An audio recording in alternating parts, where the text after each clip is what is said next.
రామగుండంలో రాముడు నివసించిన ప్రాంతంగా చరిత్రాత్మకమైనటువంటి ఒక ప్రాంతం రామగుండం, రామగిరి, అలా భద్రాచలం మీదుగా శ్రీలంక పోయి సీతమ్మను తీసుకొచ్చినారు.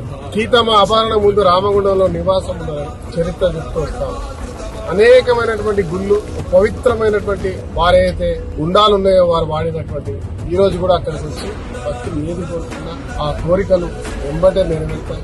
ఇలా గత ప్రభుత్వం ఈ రాష్ట్రాన్ని గుదిబండగా చేసిపోతే గుందరంగా డబ్బులు చేసినది రామగుండానికి. నిధులు లేకున్నా కూడా దాదాపు 400 కోట్ల నిధులిచ్చి రామగుండం ఒకప్పుడు దేశానికి వెలిగించిన రామగుండం చీకటి వేదాన్ని తిరిగి వెలుగులోకి తీసుకొచ్చడానికి ప్రభుత్వం ఇలా ఒక సంకల్పంతో ముందుకు వచ్చిందంటే ఖచ్చితంగా ఇది ఆంజనేయుడి యొక్క లక్ష్యం.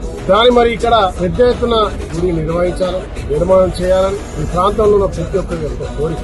మరి ఇటువంటి ప్రాంతంలో ఒక బ్రహ్మాండమైనటువంటి రాముని గుండాల్లో ఆంజనేయుడి విగ్రహం ఉండాలని, ఆ గుడితో పాటు ఒక సుమారు 200 అడుగుల వరకు ఆంజనేయుని విగ్రహ స్థాపనకి ఇలా దాదాపు 2-3 నెలలుగా ఇక్కడ కష్టపడతా ఉన్నాం. నాకు పూర్తి విశ్వాసం ఉంది రామగుండానికి పూర్వ వైభవం నవ నిర్మాణంలో ఆ హనుమంతుడి దయతో ముందుకు పోతాం. ఎట్లయితే హనుమంతుడు తిరుగుతా ఉంటాడో అట్లా ఈ నగరం అత్యున్నత స్థాయికి పోతుందన్న విశ్వాసం, నమ్మకం నాకుంది.